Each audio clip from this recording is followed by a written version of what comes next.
महाभारत में इतने सारे पात्र थे, तो भगवान श्री कृष्ण ने गीता का उपदेश देने के लिए सिर्फ अर्जुन को ही अपना माध्यम क्यों बनाया? ये भी बहुत इंटरेस्टिंग क्वेश्चन है कि अर्जुन को ही क्यों, क्योंकि बिल्कुल सही धर्मराज बात तो है। युधिष्ठिर भी कहे जाते थे, महाबली तो भीम भी कहे जाते और थे। कर्ण अर्जुन से ज्यादा अच्छे धनुर्धारी थे, ऐसा कहा जाता है, टीवी वगैरह पर दिखाया जाता है। तो ऐसा असलियत में है नहीं। ना ना ना ना, ऐसा असलियत में नहीं है, इसके बहुत सारे रेफरेंसेस हैं। मैं लेकिन आप भीष्म कहेंगे तो पितामह लगा थे, दूंगा। उनको दिया जा सकता था, लेकिन सिर्फ अर्जुन को ही क्यों चुना? इसके दो उत्तर होंगे। एक पहला उत्तर तो ये कि पूरी युद्ध भूमि में पहली बात तो भीष्म पितामह तो विपक्ष से थे, पक्ष से नहीं थे, तो उन्हें ज्ञान क्यों दिया नहीं जाएगा? थे उन्हें तो कुल एक ही परिवार तो एक ही था। लेकिन वो अधर्म के पक्ष से थे। हाँ, वो अधर्म की की लड़ाई। ओर थे, तो उन्हें ज्ञान देकर के तो अधर्म को बढ़ावा देना हो जाएगा, इसलिए ज्ञान तो यही देना था इसी पक्ष में। और इस पक्ष में और कोई तो डिमोटिवेट उस प्रकार से हुआ नहीं जैसे अर्जुन हुआ। तो गीता के ज्ञान की आवश्यकता भी अर्जुन को ही थी, युधिष्ठिर या भीम को तो थी नहीं। भीम तो बहुत ज्यादा सोचते ही नहीं थे इस बारे में। भीम का तो साफ कहना था कि भाई हम तो एकदम, उनका काम तो देसी स्टाइल वाला था तो उनको किसी ज्ञान की आवश्यकता नहीं थी। जो भ्रमित हुए थे वो अर्जुन हुए थे, इसलिए गीता का उपदेश अर्जुन को दिया अर्जुन भी, जो मुझे लगता है, मेरी ओपिनियन है, मोहित जी मैं बीच में टोक रहा हूँ, क्योंकि अर्जुन जी बड़े कनेक्ट थे अपने परिवार के साथ, भीष्म पितामह के साथ, और तो धृतराष्ट्र जी के साथ, और मतलब जो भी गुरु द्रोण के साथ बहुत अटैच थे। तो जब भगवान कृष्ण ने बोला कि अर्जुन अब उठाओ गांडीव और चलाओ तीर, तो वो कंफ्यूज हो गए कि उनको लगा नहीं यार ये मेरे अपने हैं, मैं इनको नहीं मार सकता, मैं कैसे तीर तो चलाऊं। कंफ्यूजन और किसी को हुआ नहीं, वो अर्जुन को ही हुआ। इसलिए गीतोपदेश की आवश्यकता अर्जुन को ही पड़ी। लेकिन यहाँ पर अभी एक और क्वेश्चन आ सकता है कि अर्जुन को गीता का उपदेश तभी नसीब हुआ जब युद्ध हो रहा था और अर्जुन के सारथी श्री कृष्ण थे। यदि वो किसी और के सारथी होते तो भले वो कितना ही डिमोटिवेट होता, उसे ये मौका ही नहीं मिलता। तो अब क्वेश्चन ये आता है कि अर्जुन के सारथी वो क्यों बने? ये मौका तो तभी बनाना जब शुरुआत से ही श्री कृष्ण का जो मित्रवत व्यवहार था वो अर्जुन के ही साथ ज्यादा था। तो वो ज्यादा था क्यों? तो हमें इसके लिए ये समझना पड़ेगा कि अर्जुन में क्या क्वालिटीज थी जिसके कारण श्री कृष्ण ने अर्जुन को चुना। बताइए।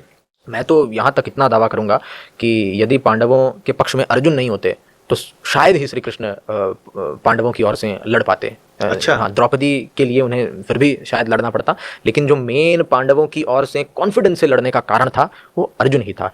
यदि आप महाभारत का अच्छे से अध्ययन करेंगे तो बहुत सारी आप गलतियां युधिष्ठिर की देख सकते हैं। दुर्योधन की तरह तो वह अधर्मी नहीं थे। जैसे दुर्योधन स्त्रियों को छेड़ सकता है वैसे वो स्त्रियों को नहीं छेड़ सकते, वो शराब नहीं पी सकते। लेकिन उनका धर्म इतना किताबी ज्ञान पर बेस्ड था कि यदि उन्होंने वचन दे दिया या उन्होंने यदि कोई बात बोल दी कि हाँ मैं ऐसा करूंगा, तो भले उसके बाद में चाहे किसी स्त्री का वस्त्र हरण हो जाए, अपमान हो जाए, किसी पशु की हत्या हो जाए, वो वहां पर कुछ भी नहीं करेंगे। और इसके बहुत सारे एविडेंसेस हैं। 2 बार वो जुआ खेलने के लिए गए, जहाँ पे दूसरी बार जब वो जुआ खेलने के लिए जाते हैं तो उन्हें अर्जुन भी मना करते हैं, भीम भी मना करते हैं, सब बोलते हैं कि आप क्यों जा रहे हैं। तो उनका कहना था कि पूज्य ज्येष्ठ पिताश्री ने हमें बुलाया है तो ये मेरा धर्म है, यदि मुझे नहीं जाने दोगे तो मैं आत्महत्या कर लूंगा। जबकि उस समय तक द्रौपदी का अपमान हो चुका था। यानी जो लोग उनकी पत्नी का अपमान कर रहे हैं वही लोग यदि दोबारा इनवाइट कर रहे हैं तो उस इनविटेशन में जाना तो उनका धर्म है, लेकिन उस वस्त्र हरण को रोकना उनका धर्म नहीं है। तो ऐसी बहुत सारी चीजें थी जो उनमें थी। और इस चीज के लिए, ये मैं यहाँ पर पॉडकास्ट पे बैठकर नहीं बोल रहा हूँ, श्री कृष्ण ने फटकार लगाई है बाकायदा पांडवों को इस चीज के लिए।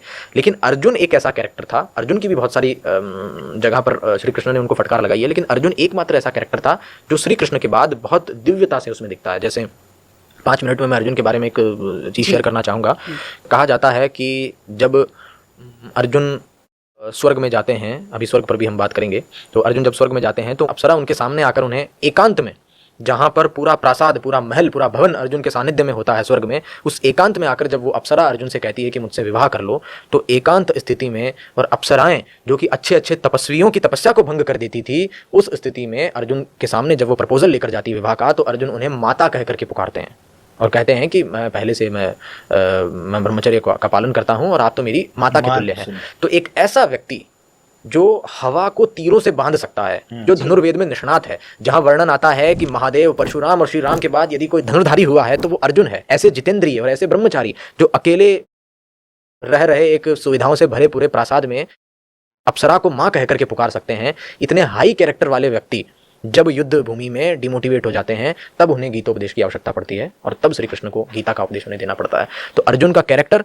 उनकी जितेंद्रियता इतनी हाई लेवल पर थी कि श्री कृष्ण ने उन्हें ही चुना। और एक और मिसकंसेप्शन की जो कर्ण थे वो किसी भी मायने में, न कैरेक्टर में न धनुर्विद्या में अर्जुन से कहीं पर भी श्रेष्ठ नहीं थे। यहाँ तक कि कर्ण को कई बार अर्जुन ने महाभारत में हराया है। अच्छा। विराट पर्व में हराया, विराट युद्ध में हराया है और महाभारत में बहुत जगह हराया। यहाँ तक कि भीम ने भी कर्ण को एक बार युद्ध में इतना हरा दिया था कि कर्ण जाके अपने रथ के पीछे छुप गए, ऐसा वर्णन आता है।